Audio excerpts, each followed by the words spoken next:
Hello guys, I am Shubham और आज हम पढ़ने वाले हैं पॉलिनोमियल्स, लेसन नंबर 2 पॉलिनोमियल्स।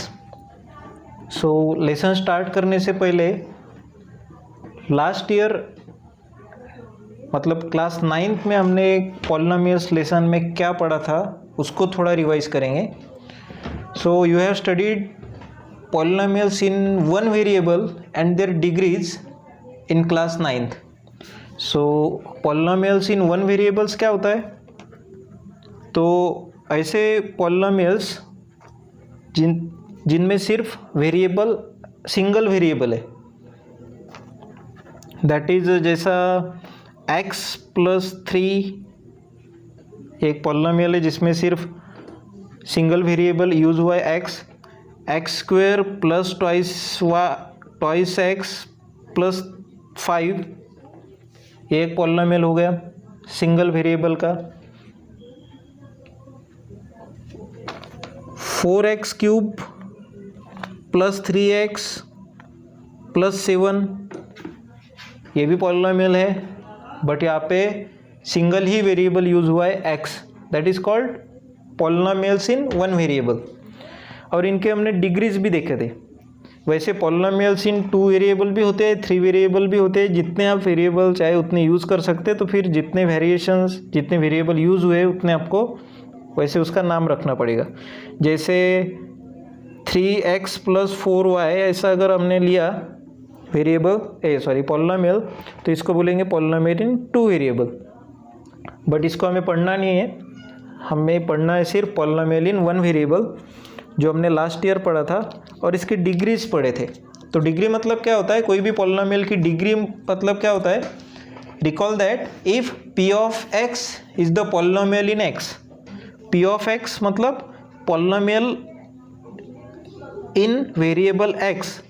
इसका मतलब होता है, इसको रीड करते हैं p of x और इसका मीनिंग होता है polynomial in variable x। Suppose एखादी पॉलिनोमियल है in variable x, that is x + 3, ठीक है। और ये पॉलिनोमियल का पावर अगर हाईएस्ट पावर अगर 3 है तो पॉलिनोमियल की डिग्री 3 हो जाएगी। हाईएस्ट पावर अगर 2 है तो पॉलिनोमियल की डिग्री 2 हो जाएंगी। हाईएस्ट पावर अगर 5 है तो पॉलिनोमियल की डिग्री 5 हो जाएगी। जैसे सपोज एखादी पॉलिनोमियल है ये वाली, यही कंसिडर करते 4x³ + 3x + 7, तो यहाँ पे डिग्री 3 है, हाईएस्ट पावर 3 है, तो इसकी डिग्री हो जाएगी degree of this polynomial is 3। Degree of this polynomial is 3, ठीक है। अगर ये पॉलिनोमियल हमने कंसिडर की तो इसकी डिग्री हो जाएगी degree of this polynomial is 2, क्योंकि यहाँ पे हाईएस्ट पावर यहाँ पे 2 दिया हुआ है, ठीक है। अगर सपोज हमने इस पॉलिनोमियल की डिग्री यहाँ पे निकालना है, यहाँ पे हाईएस्ट पावर देखेंगे और यहाँ पे हाईएस्ट पावर तो है ही नहीं, पावर दिया ही नहीं है, तो जहाँ पे कुछ भी नहीं होता है वहाँ पे 1 होता है, बिकॉज 1 ये सबके साथ में रहता है। जहाँ पे कोई नहीं रहता वहाँ पे 1 रहता है। किसी के मल्टीप्लाइड में कोई नहीं है तो वहाँ पे 1 रहेगा, किसी के डिवाइड में कोई नहीं है वहाँ पे 1 रहेगा, किसी के पावर में कुछ नहीं है तो वहाँ पे 1 रहेगा। तो सभी जगह पे 1 रहता ही है, इसलिए उसको सबका मालिक एक बोलते। तो यहाँ पे सपोज कुछ भी है नहीं, पावर नहीं है वेरिएबल का दिया हुआ, तो वहाँ पे पावर है 1, तो इसकी डिग्री भी हो जाएगी 1, ठीक है। तो ये हमने पढ़ा था लास्ट ईयर। तो डिग्री की डेफिनेशन क्या हो जाएंगी? If p of x is a polynomial in x, suppose this is the polynomial in x, then the highest power of x का highest power in p of x is called the degree of the polynomial, ठीक है। उसके बाद हम आगे जाते हैं, ये पॉलिनोमियल्स का क्लासिफिकेशन के तरफ हम आगे बढ़ते हैं। तो पॉलिनोमियल्स का क्लासिफिकेशन इस साल लास्ट ईयर हमने पढ़ा था on the basis of their degrees. मतलब अगर किसी पॉलिनोमियल की डिग्री 1 है, जैसे सपोज ये 1 वाली पॉलिनोमियल है, वह डिग्री 1 वाली, तो x + 3 इसकी डिग्री है 1, तो इसको बोलेंगे हम लीनियर पॉलिनोमियल। लीनियर पॉलिनोमियल, अगर किसी भी पॉलिनोमियल की डिग्री अगर 1 है तो उसको बोलेंगे हम लीनियर पॉलिनोमियल। हाईएस्ट पावर जिसका 1 है तो उसको बोलेंगे लीनियर पॉलिनोमियल। सपोज अगर डिग्री 2 है, जैसे ये इसकी डिग्री 2 है, x² plus twice x plus 5, यहाँ पे डिग्री 2 है तो इसको बोलेंगे क्वाड्रेटिक पॉलिनोमियल। इसको बोलेंगे क्वाड्रेटिक पॉलिनोमियल, ठीक है। अगर डिग्री 3 है, डिग्री 3 है, जैसे 4x³ प्लस 3x प्लस 7, इसकी डिग्री अगर 3 है तो इसको बोलेंगे हम क्यूबिक पॉलिनोमियल। इसको बोलेंगे हम क्यूबिक पॉलिनोमियल, ठीक है। तो बेसिकली ऐसे टाइप से पॉलिनोमियल्स का क्लासिफिकेशन किया है, लीनियर, क्वाड्रेटिक, क्यूबिक। अगर डिग्री 4 है तो उसको बोलेंगे बाय क्वाड्रेटिक, ठीक है। तो ऐसे टाइप से हमें इसका क्लासिफिकेशन हमने देखा था पिछले साल। उसके बाद ये जो लीनियर पॉलिनोमियल है, क्वाड्रेटिक है, क्यूबिक है, बाय क्वाड्रेटिक है, इसका एक स्पेसिफिक फॉर्म होता है। मतलब कोई भी लीनियर पॉलिनोमियल रही तो एक फिक्स फॉर्म में रहती है। फिक्स फॉर्म में मतलब कौन सी भी पॉलिनोमियल आप उठा के देखेंगे x+3 तो उसका एक फॉर्म बना हुआ है, जनरल फॉर्म उसको बोलते हैं हम। तो जनरल फॉर्म है लीनियर इक्वेशन, लीनियर पॉलिनोमियल का ax प्लस b, ये इसका जनरल फॉर्म लीनियर का। अब ये जनरल फॉर्म मतलब क्या होता है, तो ये जनरल कोई भी आपने पॉलिनोमियल ली, जैसे यहाँ पे मैंने 3x लीनियर, कोई भी लीनियर पॉलिनोमियल लो, जैसे मैंने यहाँ पे x+3 लिया तो x+3 इस जनरल फॉर्म में बैठेगा ही बैठेगा। तो कैसे देखो, यहाँ पे a मतलब है a and b are any real number, are any real number. a और b के जगह पे कौन सा भी रियल नंबर आ सकता है। तो यहाँ पे देखो x है तो x, ये है x के बाजू में a लिखा है तो a मतलब है कोएफिशिएंट ऑफ x। यहाँ पे कोएफिशिएंट ऑफ x है 1, मतलब इस यहाँ पे a की वैल्यू हो गई 1।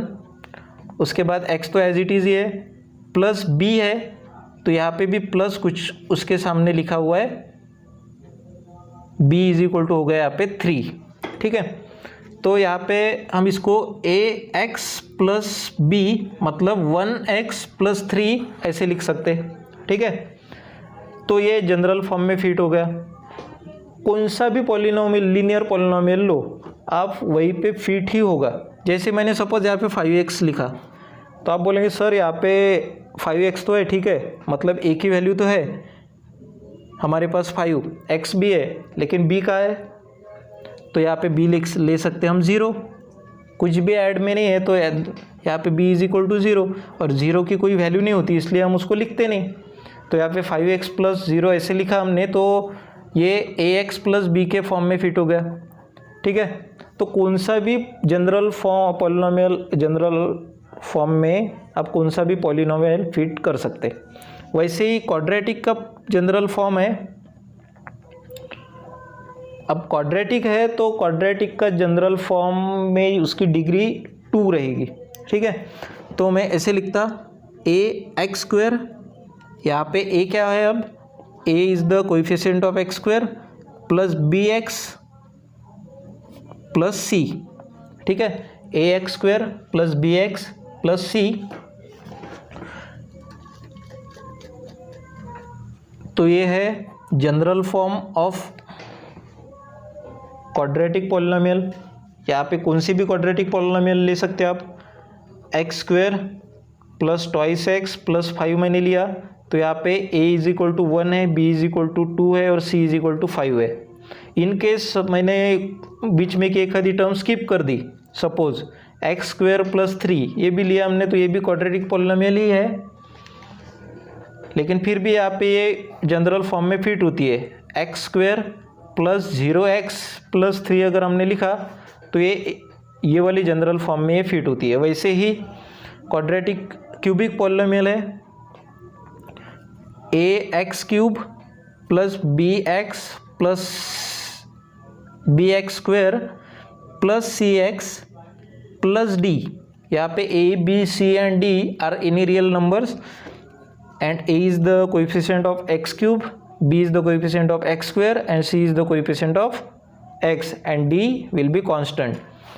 यहाँ पे देखो ए डी कांस्टेंट क्यों है, यहाँ पे देखो पावर हाईएस्ट पावर है 3, उसके बाद पावर 2 की टर्म आई, फिर पावर 1 की टर्म आई और यहाँ पे पावर 0 की टर्म रहती है.